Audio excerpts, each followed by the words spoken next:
Sinabi ni Pangulong Bongbong Marcos ngayong Labor Day na aabot daw sa 2 trillion pesos ang inaprubahan niya na magdadala ng 150,000 na mga trabaho sa bansa. Totoo ba ito? Ang 2 trillion pesos ay napakalaking pera para gawing puhunan sa negosyo. Pero bakit 150,000 lang na trabaho ang tila malilikha nito? Mukhang napakaliit yata na trabaho ito kumpara sa trilyones na halaga ng investment. Ipagpalagay nating kada isang investor ay nag-invest ng 1 milyon. Ang 1 trilyon ay 1 milyon na tig 1 milyon na investments.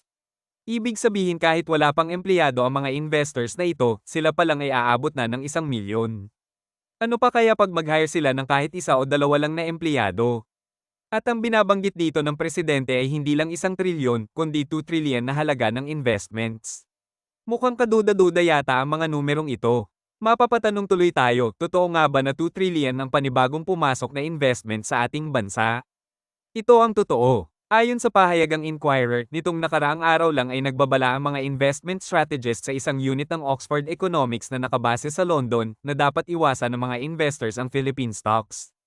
Ayon kay Yawang, Chief Emerging Markets and China Strategist at Alpine Macro, ang desisyon ng Bangko Sentral ng Pilipinas na magsimula ng panibagong rate hiking cycle bilang tugon sa oil shock ay nagdulot ng double hit sa isang ekonomiya na nakikipaglaban pa sa isang pagkalugmok na dala ng isang iskandalo sa malawakang korupsyon at maaaring lumala pa kahit hamupan na ang gyera sa gitnang silangan. Nitong nakaraang linggo din lang ay bumagsak ang Business Confidence Index o BCI ng Pilipinas sa negative 24.3 ayon sa Bangko Sentral ng Pilipinas.